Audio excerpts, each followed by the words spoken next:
corações abertos. Amém. Possamos ouvir a tua palavra e obedecermos os teus propósitos para nós. Amém, Senhor. Esta é a nossa oração, em nome de Jesus. Amém. Amém, Senhor.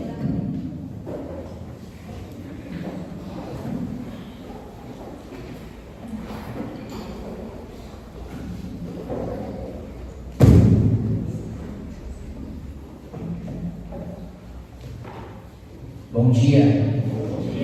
Feliz sábado, irmãos. Feliz sábado. Eu me chamo Gutenberg. Geralmente me chamam de Guto, que é mais fácil.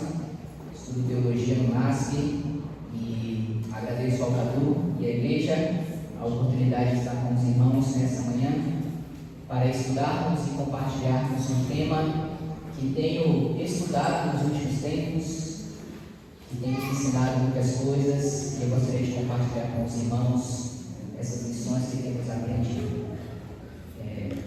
Já podem colocar aqui no slide, por favor? Não sei se você, em algum momento da sua vida, teve a oportunidade de cruzar com alguém na rua, ou alguém bateu na sua porta, e essa pessoa estava pedindo alguma ajuda, alimento ou roupa, e você fez uma rápida análise assim: mas será que essa pessoa precisa mesmo? Ou que escolha será que ela fez para ela estar nessa condição? Será que ela realmente merece alguma ajuda? Não sei se você já passou por isso em alguma situação na sua vida, mas o tema que nós vamos abordar hoje vai um pouco nessa direção. O título da mensagem de hoje, ele vem de um trecho da Bíblia: a mim o fizestes. Olha só, irmãos, que informação interessante para a gente. Saiu uma reportagem que apontou que mais de 690 milhões de pessoas no mundo vivem em uma situação de extrema pobreza. Essa foi uma pesquisa feita pela ONU. Mas, por outro lado, essa outra notícia aqui ela é interessante também, porque diz que o mundo ele produz comida suficiente para alimentar todas as pessoas do planeta. Ali em cima tem um dado importante, olha, 123%. Ou seja, nós produzimos, da nossa necessidade mundial de alimento, nós produzimos 123%. Ou seja, tem comida suficiente para todo mundo. Mas apesar de o planeta produzir comida suficiente para todas as pessoas, milhares de pessoas ainda enfrentam extrema pobreza, passam fome e outra multidão de pessoas, infelizmente, acaba morrendo de fome. Então, diante dessa realidade, qual é a postura de Deus diante dessa situação que o mundo enfrenta? E qual é a postura que Deus espera que nós, como igreja, tenhamos diante desse cenário? É sobre isso que nós queremos estudar com os irmãos nessa manhã. Eu queria convidá-los a abrirem as suas Bíblias no livro de Deuteronômio, no capítulo 15, por favor.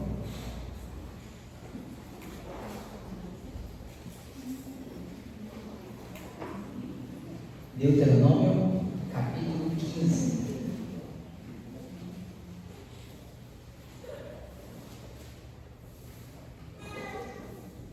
Ok? Deuteronômio 15, nós vamos ler o verso de número 11. Vamos encontrar? Amém. Então vamos repetir essa palavra de Deus aqui. Pois nunca deixará de haver o que, irmãos? Pobres na terra. Por isso eu te ordeno: livremente abrirás a mão para o teu irmão, para o necessitado, para o pobre na tua terra. Olha que coisa interessante, irmãos. Eu sempre achei muito curioso esta frase, esta fala de Deus. Ele fala: nunca deixará de haver pobres na terra. Então, se a gente voltar um pouquinho para o Gênesis, para a criação, nós vamos ver no plano ideal de Deus lá na criação, nunca foi plano dele que existisse essa desigualdade. Ele criou um homem e mulher iguais, e assim deveria ser com toda a criação. Entretanto, esse pacote de sofrimento que inclui a pobreza, a miséria e a fome, esse pacote de sofrimento, ele surge com quem, amigos? Com Satanás, quando ele se rebela e então ele traz o pecado aqui para a terra e implanta aqui o seu sistema de rebelião. Então esse pacote de sofrimento não é plano de Deus, ele surge com o inimigo, que é o originador do pecado, e a gente pode ver isso muito bem exemplificado na história de Jó. Pessoas inocentes acabam sofrendo e ficando em situações difíceis, ok? Entretanto, Deus ele intervém nessas ações de Satanás e ele trabalha para converter esse problema da desigualdade, da miséria e do sofrimento, para converter isso em bênção. A história de Jó nos ensina isso. O melhor exemplo dos planos de Deus aqui na terra acontece quando Deus estabelece Israel na terra de Canaã. Então, no plano de Deus com o povo de Israel, onde existia uma teocracia, ou seja, Deus seria o centro daquela sociedade, nesse plano de Deus, na realidade do pecado existindo, a pobreza ainda existia.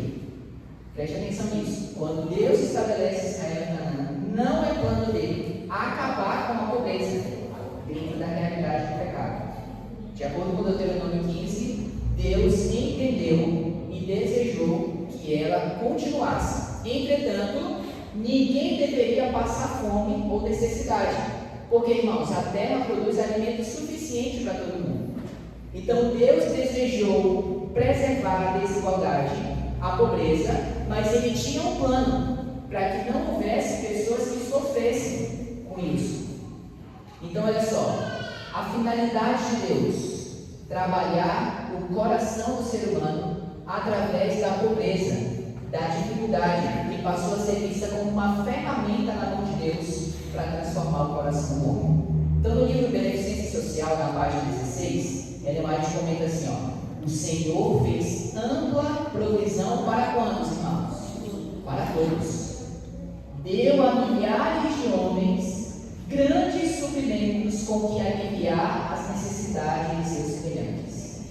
Mas aqueles a quem Deus fez mordomos não têm resistido ao teste, pois têm falhado em socorrer aos sofredores. Então, qual era o plano de Deus, queridos? A desigualdade deveria permanecer. Ainda haveria pessoas mais ricas, pessoas mais pobres, pessoas mais abastadas e outras com mais dificuldade. Mas não era o objetivo de Deus que essas pessoas com mais dificuldade ou mais pobres passassem fome ou necessidade. Qual era o plano de Deus quando Ele estabeleceu Israel em Canaã? Que as pessoas mais abastadas, mais ricas, aquelas que tivessem mais abundância, elas cuidassem e sustentassem os mais pobres. Esse era o objetivo de Deus e ainda é o objetivo dele em relação à sua igreja. Entretanto, é claro, a gente olha para o mundo e a gente vê pessoas passando dificuldade, fome. E por que isso acontece? Porque esses a quem Deus tem dado ampla provisão, essas pessoas têm o que, irmãos? Falhado em socorrer o sofrimento. Então, para esses a quem Deus dá muito, espera que eles abram a mão e ajudem os necessitados, é o objetivo de trabalhar o egoísmo e a ganância no coração deles. Ok? E aí nós vamos entender qual é o objetivo de Deus também em relação aos mais necessitados. Mas para os que têm abundância, Deus quer trabalhar isso no coração deles. Mas esses homens têm falhado. E é por isso que há pessoas passando dificuldade e sofrendo. Então, olha só, irmãos, qual o dever de Deus, o dever que Deus dá aos mais favorecidos? Os que têm adquirido riquezas, adquiriram-nas pela aplicação dos talentos que lhe foram dados por Deus. Então, de fato, pessoas que têm em abundância, essas pessoas receberam do Senhor o talento para adquirir posses, para adquirir riqueza, para adquirir bens. Isso é um talento que vem de Deus. Deus deu esse talento a essas pessoas. Lhes foram confiados por Deus. E esses talentos foram lhes dados para quê, irmãos? A fim de que pudessem aliviar os que estão na pobreza. O Senhor prova os homens, dando-lhes abundância de bens. Então, para aqueles que têm muito, ou para aqueles que têm um pouco mais do que o seu vizinho, do que a pessoa ao lado, é mediante o talento de Deus que você pode adquirir os recursos, as posses que você tem. E Deus está usando disso como uma prova para o seu coração. Ok? E ela continua falando: quando homens que têm sido grandemente abençoados pelo céu com grande riqueza deixam de executar o desígnio de Deus e não socorrem os pobres e oprimidos, o Senhor é ofendido e certamente os visitará. Então nós podemos ser tentados a pensar assim: não, quem é rico, quem tem mais bem, tem abundância, esse está bem, tem uma vida melhor. Mas veja, amigos, que diante de Deus, o Senhor vê que essas pessoas, elas têm uma grande responsabilidade: cuidar e suprir aos mais necessitados. E se estão falhando, e por consequência alimentando egoísmo e ganância no coração, aqui é dito para nós que o Senhor nos visitará. Agora eu queria convidá-los a irem comigo a Mateus capítulo 25.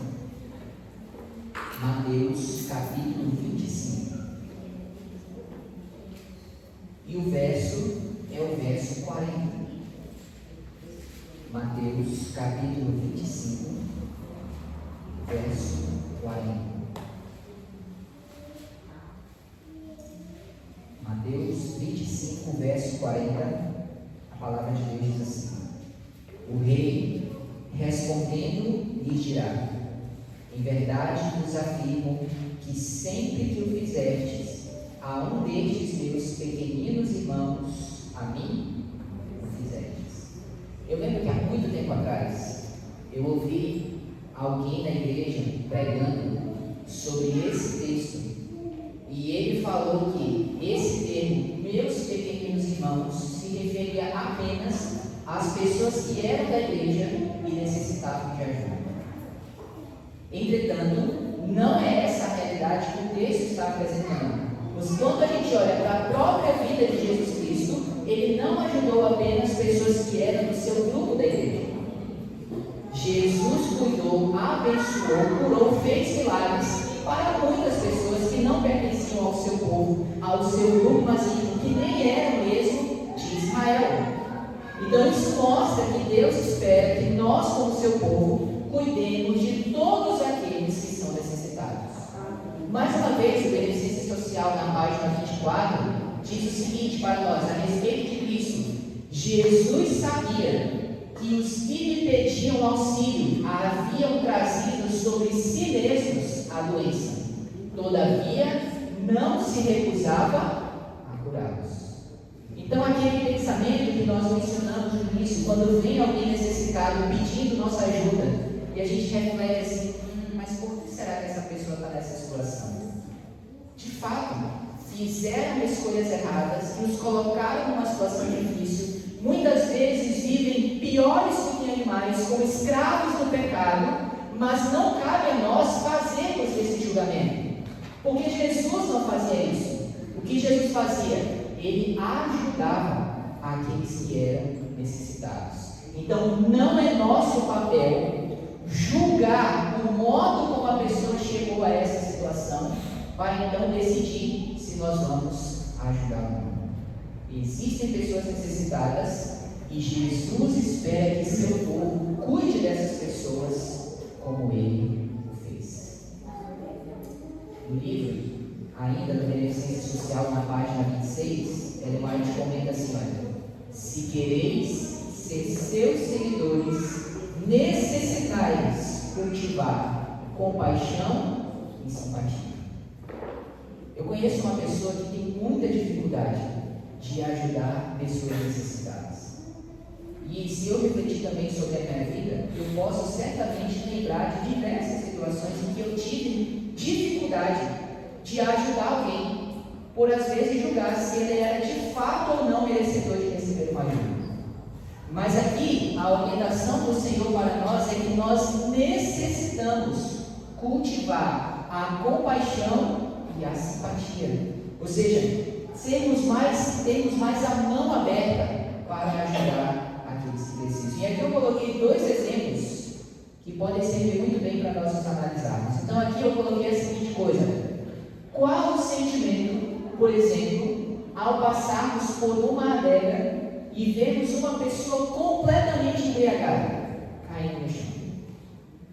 Que tipo de sentimento a gente tem? Então, se a gente comparar o nosso sentimento e a nossa atitude com a orientação que Deus dá para nós, a reflexão que eu faço é: será que nós estamos de fato desenvolvendo ou vivendo uma verdadeira religião? Se o Senhor coloca para nós que nosso dever é ajudar todos aqueles que necessitam, que estão precisando de ajuda, que vivem como escravos do pecado, é nosso dever ajudar essas pessoas. Como temos agido comparando a nossa atitude com a relação daquilo que Deus espera que a gente faça? Esse é o ponto que fica para nós. Agora eu queria convidá-los a ir comigo a Isaías, capítulo 58. Isaías, capítulo 58. E nós vamos ler aqui alguns versos apenas para nós. Isaías 58, a partir do verso 6.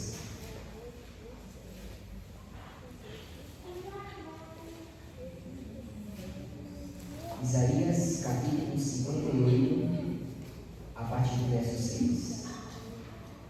A palavra de Deus diz assim: porventura, não é este o jejum que escolhi, que soltes as ligaduras da impiedade, desfaças as ataduras da servidão, deixes livres os oprimidos e despedaces todo o jugo?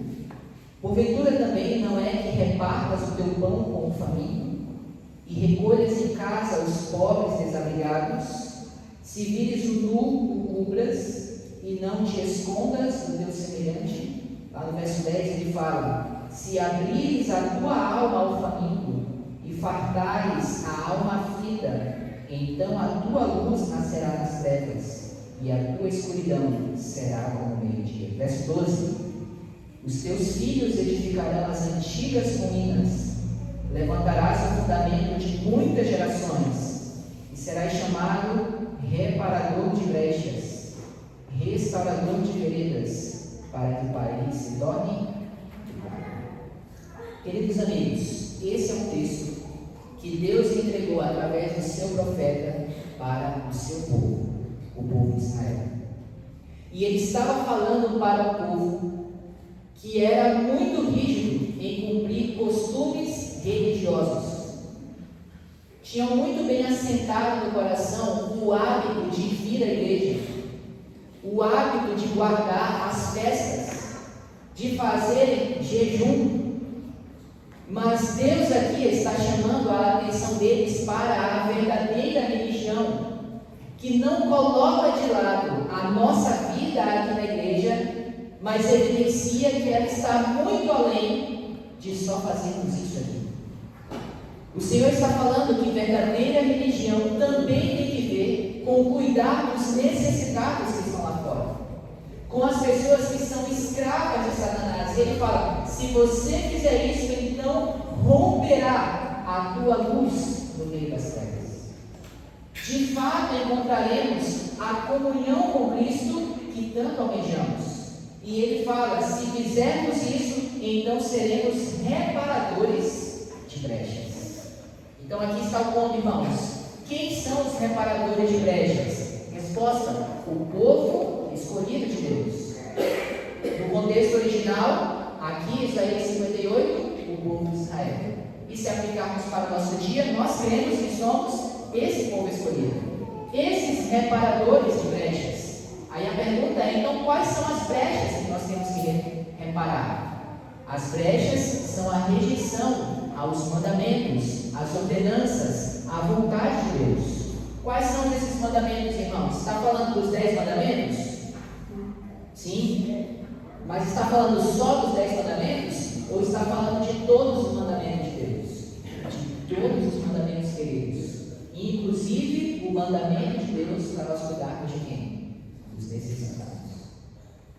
Então, se eu sou uma pessoa que tem muito zelo religioso, que gosta de ir à igreja, que devolve o dízimo, que tem cargo na igreja, que trabalha na igreja, mas eu sou uma pessoa que rejeita completamente alguém necessitado, que precisa de ajuda, o que a palavra de Deus está me dizendo é que nós estamos abrindo uma brecha no muro da verdade. Entende isso?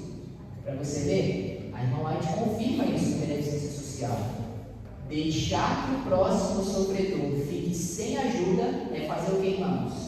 Abrir uma brecha na lei de Deus. Então eu tenho aprendido ao longo da minha caminhada que a nossa experiência com Deus, irmãos, ela vai muito além do que simplesmente aquilo que nós fazemos aqui dentro. E se a nossa vida espiritual se resume àquilo que nós fazemos aqui dentro, isso é um problema, queridos. Porque nós podemos estar iludidos e enganados sobre o que é ser cristão. Quer uma prova disso? A pandemia evidenciou que a vida espiritual de muitos de nós e de tantos outros que saíram da igreja na época da pandemia e não voltaram, a pandemia evidenciou que a vida espiritual dessas pessoas estava morta. Sabe por quê? A vida espiritual delas se resumia a vir para a igreja. Quando a igreja fechou por causa da pandemia, eles não sabiam mais ser cristãos. Não sabiam mais ter relacionamento com Deus, porque a vida deles se resumia a estar aqui. Então vejam, amigos, estar aqui é importante, vir à igreja é importante, trabalhar aqui, ter cargo aqui, tudo isso é muito importante. Mas a mensagem do Senhor para nós é que a nossa vida espiritual não pode se resumir a isso. E o que Deus está chamando a atenção para a gente nessa manhã é que há uma obra a ser feita lá fora pelas pessoas necessitadas e não cabe a nós julgar se ela é merecedora ou não de ajuda, mas ela deve ser ajudada, porque esse é o plano de Deus para nós. Olha só o que ela fala, irmãos. Lede Isaías 58, vós que dizeis ser filhos da luz. Especialmente leia de novo os que vos sentis tão relutantes em buscardes ao incômodo de favorecer ao necessitado. Vossos temores podem ser unificados. Então ela fala, se você é alguém que tem naturalmente mais dificuldade de ajudar alguém que precisa, você tem que ler Isaías 58 e depois você tem que ler de novo. E depois leia de novo, até você conseguir isso. Olha como fala aqui, irmãos, a religião, ela é medida, a verdadeira religião, ela é medida por Deus através da ajuda que nós damos ou não. Preste atenção no que diz aqui, irmãos. A verdadeira simpatia entre o homem e o seu semelhante deve ser o sinal distintivo entre os que amam e temem a Deus e os que são indiferentes à sua lei. Vocês entenderam isso aqui, irmãos? Estão comigo? Prestaram atenção no que fala esse texto aqui? A verdadeira simpatia que nós temos para com quem precisa de ajuda. Isso é o sinal que mostra se eu de fato amo e temo a Deus. Isso é o sinal se a minha religião, se a minha comunhão com Deus, se o culto que eu faço de manhã na minha casa está sendo efetivo ou não. O culto que eu faço de manhã está sendo efetivo ou não, isso se mostra como? Através da simpatia que eu expresso para com o meu próximo que precisa de ajuda. Isso é um ponto importante para refletir, sim ou não? E agora, a partir disso, nós podemos ter duas atitudes, amigos. A primeira delas, entendi agora que eu preciso ajudar meu semelhante, então eu posso fazer agora por obrigação. Agora quem passar na rua precisa de ajuda, eu vou ajudar. Por quê? No final das contas está a questão, eu tenho que cumprir esse item da lista de salvação para eu poder ser salvo. Esse é um ato bonito, mas a motivação é errada. Agora o segundo ponto é o que Deus espera de nós, que a gente busque passar a fazer isso de maneira natural.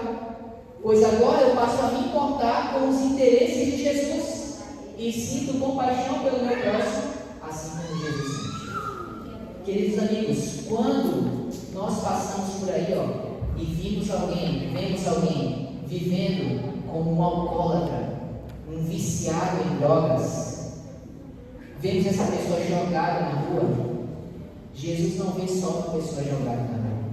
Deus vê o filho dele que está vivendo como um escravo de Satanás. E é esse mesmo olhar que nós devemos ter. O Evangelho, ele traz dignidade à vida do ser humano. E os vícios, as coisas que o mundo oferece, irmãos, isso acaba completamente com a imagem de Deus sobre E o que Deus espera é que nós trabalhemos para resgatar essas pessoas. Mais uma vez, amigos, uma mensagem de exortação para nós. Olha o que fala aqui, irmãos. Orações, exortação e palestras são frutos do que, irmãos? Frutos baratos. Frequentemente, o que, irmãos? Artificiais. Sabe por quê, irmãos? Sabe o que ela está falando aqui? É que eu posso vir na igreja bem vestido, bem alinhado, eu posso fazer uma pregação belíssima para vocês, mas isso não é prova de verdadeira religião. Sabe, irmãos, eu estudo teologia e lá a gente aprende a pregar, você sabia? A gente aprende a fazer apelo, a gente aprende a arrancar a decisão da pessoa para levar ela para o outro. Eu posso fazer isso da maneira certa, eu posso fazer isso de maneira mecânica e errada. É disso que ele está falando aqui. Verdadeira religião não se prova com isso, com oração. Lembra do fariseu que orava? Senhor, graça eu te dou, porque eu não sou como o meu irmão que está sentado olhando. Eu sou muito melhor que ele. Oração, pregação, palestra, tudo isso, irmãos, são frutos baratos e artificiais. E segue, os frutos que se manifestam em boas obras, no cuidado dos necessitados, dos órfãos e das viúvas, esses são os frutos genuínos. Que alerta importante para nós, irmãos. E agora, para a gente ir para o final da mensagem de hoje. A questão da desigualdade social, da riqueza e da pobreza, abundância ou falta de bens, é uma prova que Deus usa para o caráter dos dois mundos, tanto do rico quanto do pobre. Qual é a prova de caráter para o pobre, irmãos? Olha o que fala aqui, ó. Se recebida com fé, a provação que parece tão amarga e difícil suportar, prova-se-á seu que, amigos? Uma bênção. Então talvez você seja pobre como eu.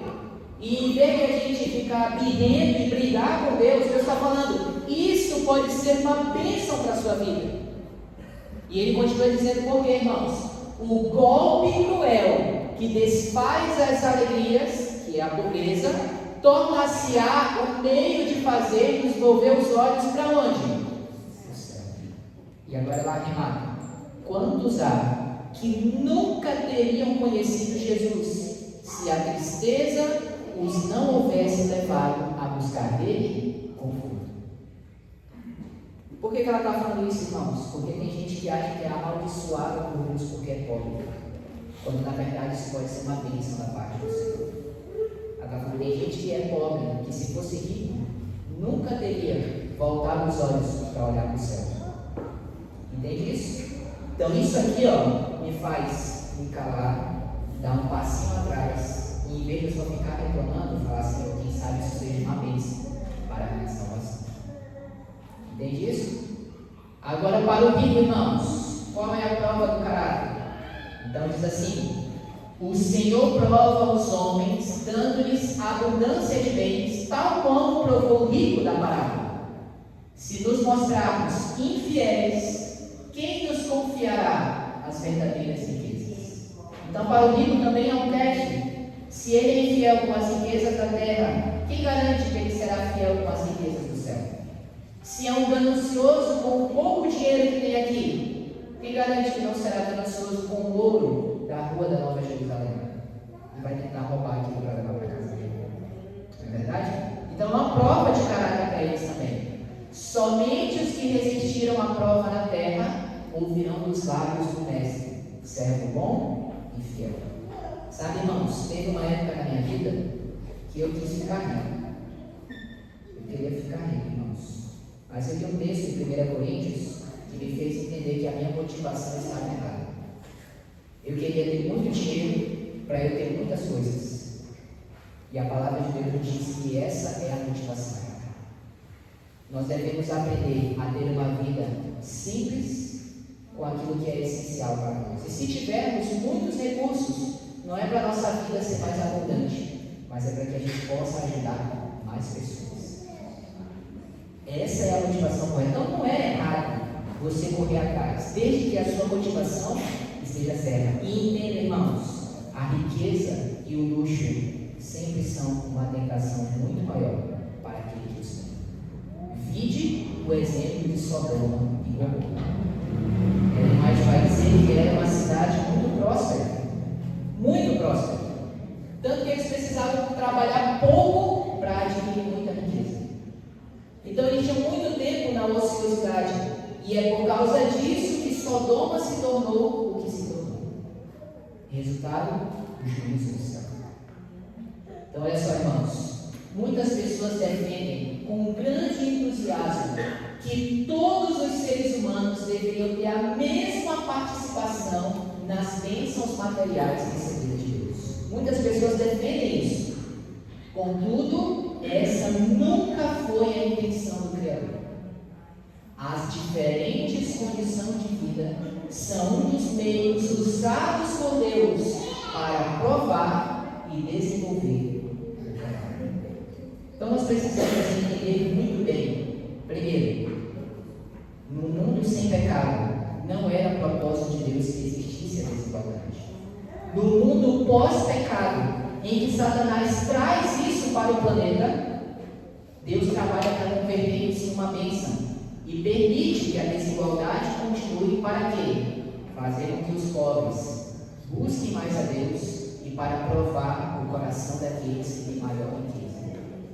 E é dever desses cuidar dos mais necessitados. Esse é o plano de Deus em relação à beneficência social. E agora, irmãos, fica esse ponto aqui para nós refletirmos. O que nós podemos fazer? Não sou nem rico, mas também não sou extremamente pobre. Estou no meio dele. O que nós podemos fazer, irmãos? Aqui tem alguns exemplos para nós de conselho. O que Jesus fazia? O Salvador ia de casa em casa curando os enfermos. O que mais que Jesus fazia? Ele confortava os tristes, consolava aflitos, dirigia a palavra de paz aos abatidos, dirigia a palavra de esperança e conforto. A irmã White diz que Jesus ele era o médico das almas. Nós podemos fazer isso, sim ou não, irmãos? Não precisamos ser ricos para fazer isso aqui. Visitar quem está necessitado e sofrendo e dar a essa pessoa uma palavra de conforto. Ninguém precisa ser rico para fazer isso. E ser pobre também não impede de fazer isso. Então aqui está algo que nós podemos fazer. Se tem uma coisa que as pessoas precisam hoje, irmãos, é ser ouvidas. Eu conheci um senhor lá perto de onde eu estou ficando, no Santa Fé. Eu conheci um senhor que, se você olhar ele na aparência, irmãos, é alguém totalmente fechado e duro de coração, mergulhado no vício da bebida e do cigarro. Eu conheci esse homem lá e parei para conversar com ele. Na segunda oportunidade, irmãos, na terceira, desculpa, que nós conversamos, ele me convidou para entrar na casa dele. Isso para mim foi uma grande surpresa, porque ele era alguém que aparentemente não ia querer fazer isso. Mas ele me chamou e nós começamos a conversar coisas da vida. E aí chegou um outro rapaz lá para visitar ele e ele falou assim para mim, ó, ele é pastor, falou de mim, né? Ele é pastor. Aí ele quer te salvar, tu tem que ir para a igreja. Ele falou, desculpa o termo, mas ele falou assim, ô maluco, não fala nada não, tu não pode falar, tu não é puro, ele é. Quer dizer que a gente, por ter uma vida na igreja e tal, a gente está buscando seguir o caminho certo. Então, você não pode falar não, ele pode. E aí ele começou a falar assim, irmãos, ele me ouve, ele vem aqui e conversa comigo. E os olhos dele, irmão, enchiam de lágrimas. Irmãos, eu fiquei completamente surpreso com aquela atitude dele. Porque o homem fechado, que tem vícios, que mora sozinho, era apenas a terceira vez que eu estava conversando com ele. E sem saber, irmãos, a gente já estava chegando ao coração dele. O que aquele homem precisava, irmãos? Ser ouvido. Às vezes as pessoas precisam disso. E muitas vezes queremos pregar o evangelho para salvar as pessoas sem demonstrar primeiro interesse por elas. E às vezes não temos. A gente só quer batizar mesmo, às vezes a gente nem se importa com elas. Eu acredito que esse é o caminho errado. Devemos primeiro nos importar com as pessoas. Elas vão perceber que a gente se importa com elas. Assim será mais fácil chegar ao coração. Deixa eu terminar para a gente respeitar o horário. Uma outra dica, irmãos, nós podemos visitar pessoas. E aqui embaixo diz que a gente deve se esforçar para ter contato com essas pessoas. Outro detalhe, irmãos, nós podemos usar os talentos que Deus nos deu. E aí fala, se você sabe cozinhar, costurar, ensine os necessitados a consertar as próprias coisas, a cozinhar a própria comida. Nós podemos fazer isso. E o último detalhe, irmãos, trabalhe de maneira desinteressada, de maneira afetuosa e com o que mais, irmãos? Com paciência. Trabalhe pelas pessoas que necessitam, com paciência. Esse é o desejo de Deus para a vida de todos nós. Eu acredito nisso, que seguir o plano de Deus em relação à beneficência social trará grande bênção para a vida de todos nós. O Senhor tem me ensinado isso nesse momento atual da minha vida. Onde Ele me colocou para trabalhar? Ali no Santa Fé, o Senhor tem trabalhado para me ensinar isso, irmãos. Reconhecendo a minha necessidade de mudança, o Senhor me colocou aqui. E eu estou feliz por isso, porque isso tem sido uma bênção para mim. Eu desejo que isso seja uma bênção também para a sua vida. Amém? Deus te abençoe.